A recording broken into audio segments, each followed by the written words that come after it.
सनसनी। आशिक मिजाज बिजनेसमैन, बहुत खूब। बदनाम कोठे की मोहब्बत,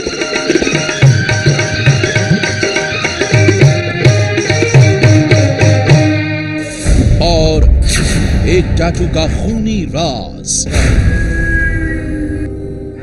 दिल्ली के एक बिजनेसमैन के कत्ल का हुआ है सनसनीखेज खुलासा। पिछले ही दिनों उसी बिजनेसमैन का शव दिल्ली के गीता कॉलोनी में मिला था। खास बात यह है कि मृतक के हाथ पर उसकी प्रेमिका का नाम लिखा था। अब सामने आई है प्यार, धोखे और कत्ल की पूरी कहानी।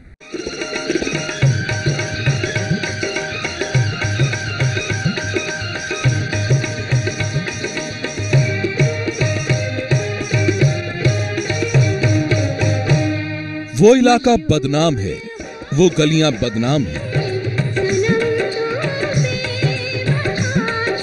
हर रात वहां सजती है रंगीन महफिलें। अरे वाह, बहुत खूब। वाह मीना भाई वाह, तुम्हारी बेटी तो खूब है। लेकिन उन महफिलों के पीछे छिपी हैं बेबसी की कई कहानियां। दिमाग खराब हो गया तेरा? कस्टमर के सामने नखरे दिखाती है। लेकिन माँ, लेकिन कुछ नहीं। हमारे धंधे में उसूल है, कस्टमर वापस नहीं जाना चाहिए। ये कहानी है दिल्ली के red light area GB road से शुरू हुए एक ऐसे बदनाम रिश्ते की, जिसके भंवर में फंसकर बेमौत मारा गया एक बिजनेसमैन। लेकिन उसके हाथ पर लिखे एक टैटू ने रेड लाइट एरिया के कोठों से उसके कत्ल के कनेक्शन का कर दिया राज फाश।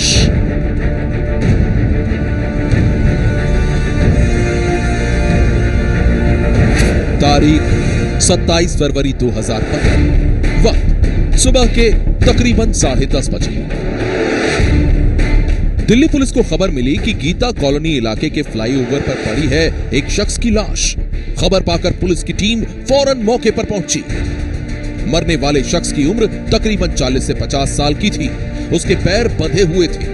लाश को देखने के बाद पुलिस को यकीन हो गया कि यह कहानी कत्ल की है, जिसे हादसे का रंग देने की कोशिश की गई है।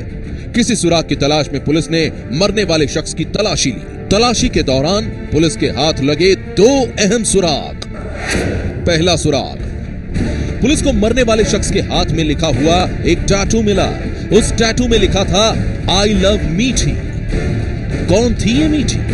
मरने वाले शख्स के साथ मीठी का क्या रिश्ता था? कत्ल के इस राज को सुलझाने के लिए मीठी का पता लगाना पुलिस के लिए बेहद अहम था। दूसरा सुराग, हाथ पर टैटू मिलने के बाद पुलिस को मरने वाले शख्स की तलाशी के दौरान उसके पास से एक मेट्रो कार्ड भी मिला। पहले टैटू और फिर मेट्रो कार्ड, ये 2 सुराग पुलिस के लिए बेहद अहम थे। लेकिन इन सुरागों से भी ज्यादा पुलिस के लिए ये पता लगाना जरूरी था कि मरने वाला शख्स कौन था। जल्द ही पुलिस को यह पता चल गया कि वो लाश थी पेशे से बिजनेसमैन सतविंदर उर्फ बॉबी की। पुलिस को यह भी पता चला कि सतविंदर पंजाब का रहने वाला था। मरने वाले शख्स की पहचान होने के बाद अब पुलिस के जांच की अगली कड़ी थी उसके कातिल तक पहुंचना। और उस तक पहुंचने के लिए पुलिस ने लिया उन 2 सुरागों का सहारा जो मरने वाले शख्स के पास मिले थे, यानी कि हाथ पर लिखे आई लव मीठी वाला टैटू और मेट्रो कार्ड। मेट्रो कार्ड के जरिए पुलिस को पता चला कि मरने वाला शख्स अक्सर नई दिल्ली रेलवे स्टेशन के मेट्रो स्टेशन से आया जाया करता था। इस सूचना के आधार पर पुलिस ने जब अपने मुखबिरों का जाल बिछाया तो जल्द ही सामने आ गया हाथ पर गुदे हुए उस टैटू का राज, जिसमें लिखा था आई लव मीठी। हाथ में बने एक टैटू और लाश के पास मिले मेट्रो कार्ड से पुलिस को सतिंदर के हत्यारों का सुराग मिला। और जब जांच की तो ऐसा खुलासा सामने आया जिसने प्यार, धोखे और लालच की एक चौंका देने वाली कहानी सामने रख दी। जांच में पुलिस को पता चला कि गीता कॉलोनी फ्लाईओवर से मिले शख्स के हाथ में जिस मीठी नाम की लड़की का नाम लिखा हुआ था, उसका रिश्ता दिल्ली के जीबी रोड इलाके के कोठे से है। इस सूचना के आधार पर जब पुलिस ने अपनी जांच शुरू की तो सामने आई एक ऐसी मोहब्बत की कहानी जिसका किरदार था बिजनेसमैन सतविंदर उर्फ बॉबी। और बदनाम कोठों में रहने वाली मीठी नाम की एक लड़की। पुलिस के मुताबिक सतविंदर मीठी से बेहद प्यार करता था। इतना प्यार करता था कि उसने उसके नाम का टैटू तक अपने हाथ में गुदवा लिया था। लेकिन उसे क्या मालूम था कि एक रोज उसकी यही मोहब्बत उसे एक ऐसी लड़की तक पहुंचा देगी जो बन जाएगी उसकी कातिल। पुलिस के मुताबिक जांच में उसे पता चला कि मीठी ने सतविंदर की पहचान अपनी एक सहेली से करवाई थी और उसका नाम था पूजा गुप्ता। कुछ ही दिनों में पूजा और सतविंदर अच्छे दोस्त बन गए। पूजा दिल्ली के गीता कॉलोनी इलाके में रहती थी और सतविंदर अक्सर उसके घर आने जाने लगा।